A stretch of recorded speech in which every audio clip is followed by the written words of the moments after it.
Bonjour Christian. Bonjour. Bon, on va parler de l'horloge de l'apocalypse. J'aime ça, c'est un rendez-vous annuel qu'on a ensemble. Oui, tic-tac, Ouais. tic-tac. Qu'est-ce qui se passe cette Maintenant- année avec?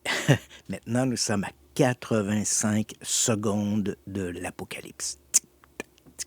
Explique c'est quoi le principe? Donc, c'est ça. Donc, les gens qui nous écoutent disent, mon Dieu, c'est-tu ésotérique ou mystique? Et pas du tout. Mais c'est vrai qu'avec un nom... En tout cas, tu fais bien l'horloge, ça, je Ouais. peux te le dire. C'est vrai qu'avec un nom comme un nom comme cela, on a une espèce de préoccupation. On se dit, ouais, c'est quand même assez particulier. En fait, l'horloge de la fin du monde ou l'horloge de l'apocalypse, c'est un principe qui est né dans les années 40, en fait, au lendemain de la Deuxième Guerre mondiale, après les essais des armes atomiques. Donc, on est en 1947. Il y a cette espèce de bras de fer qui se dessine entre l'Union soviétique et les États-Unis, qui a l'arme atomique et qui va l'utiliser. Puis là, c'est un peu de savoir combien de fois on peut détruire le monde. Hein? Les Russes, les Soviétiques disent qu'on peut détruire le monde 25 fois. Les Américains disent qu'on peut le détruire 70 fois. On va le détruire rien qu'une fois, finalement. Bon. Et à partir de là, donc, il y a cette préoccupation de cette escalade de l'arme nucléaire. Et là, on a un groupe de scientifiques qui publie un magazine qui s'appelle The Bulletin of the Atomic Scientist. On y parle de géopolitique, d'armement nucléaire, etc. et différents traités, qu'est-ce que l'on pourrait faire ou pas faire en fonction de ce développement. C'est un peu grâce aussi à eux que lorsqu'on a commencé à aller dans l'espace, on a signé des traités pour empêcher l'utilisation de l'arme atomique dans l'espace et on ne peut pas aller sur la Lune avec des armes. Donc ça, c'est interdit. Bon, c'est tout un peu, on voit le genre de préoccupation. Oui. Mais c'est vrai qu'au départ, jusque dans les années 80, la préoccupation de ces gens-là était essentiellement, bon, disons tout de suite que quand l'horloge a été créée, l'heure initiale, c'était 23h53. Donc, on était 7 minutes avant l'apocalypse. Et on comprend, c'est une... L'apocalypse, c'est minuit. Voilà, c'est minuit. Et dans cette allégorie, minuit, ça veut dire qu'à partir de minuit, on va entrer dans un processus d'autodestruction, qui sera irréversible. Donc, et là, maintenant, on en est à 85 secondes avant ce minuit. Donc, on voit ce qui s'est passé. Au départ, jusque dans les années 60-70, je te dirais que la préoccupation de ces gens-là, qui sont associés à l'Université de Chicago, c'était surtout l'armement. Donc, il y avait une espèce de course à l'armement entre les deux super grands et c'était la première préoccupation. Aujourd'hui, ces gens-là prennent en considération plein d'autres facteurs, notamment les famines, les problèmes d'économie mondiale, la géopolitique de manière de plus en plus sérieuse et aussi les changements climatiques qui ne faisaient pas partie du tableau là, il y a 30 ans. Donc, ces gens-là considèrent tous ces éléments-là. C'est ça qui fait avancer l'heure? Avancer ou reculer. Là. Quelle est la situation géopolitique? Quelles sont les conditions, les conditions climatiques? Tout ça, c'est une grande préoccupation et à partir de cette grande préoccupation, on va déterminer. Et malheureusement, depuis quelques années, il y a eu des moments où il y a eu des relâches. Il y a eu des traités qui ont été signés, notamment entre les États-Unis et l'ancienne Union soviétique, la Russie, des traités, le traité START, par exemple, qui ont permis de réduire l'armement nucléaire. Et dans ces conditions-là, on a vu l'horloge de la fin du monde reculer un peu. Okay. Mais depuis 2017, malheureusement, le tic-tac ne fait qu'avancer. Et il ne faut pas se le cacher, quand on a la présence, puis je ne veux pas faire de la politique, mais quand on a un président américain qui s'est retiré des ententes de Paris sur les réchauffements climatiques et qui confond la météo et le climat, hein, il fait frette, donc c'est pas vrai le changement climatique.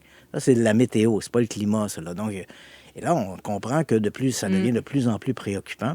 Puis, la chasse au pétrole. La chasse au pétrole. Tourne le dos aux véhicules électriques. Tout à fait, tout à fait. Et donc, on vient de voir le nouveau guide alimentaire américain. Hein, puis avec la viande au top. Puis là, on se dit, ça, c'est reculé pratiquement de 15 ans en arrière avec tous les progrès que l'on a fait. En fait, on n'écoute plus la science. On a l'impression que la science est devenue un peu un ennemi. Hein, c'est l'ombre qu'on ne doit pas écouter.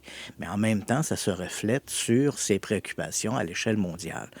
Puis, encore là, je ne fais pas de politique, mais quand on regarde la position, on accuse la Chine d'être responsable du changement climatique, là, que c'est un canular, etc.